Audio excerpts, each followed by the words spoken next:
ভাগবত কথা আজ পঞ্চম দিবস। ভগবানের বাল্যলীলা বড় মধুর লীলা।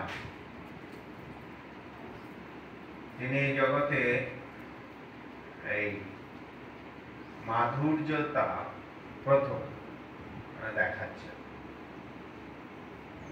ভগবানের দুটি রূপ, একটা মাধুর্য, একটা ঐশ্বর্য। ঐশ্বর্য রূপে তিনি জগতের অধিষ্ঠাতা, সর্বশক্তিমান, সব কিছু সৃষ্টিকর্তা। তার কাছে মানুষ যা চায় একান্ত মনে তিনি সবাইকে সব দান করেন। আর মাধুর্য রূপে তিনি যশোদার পুত্র,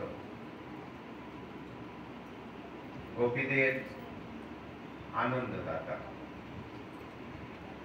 ছোট্ট শিশু, সকলের মধ্যে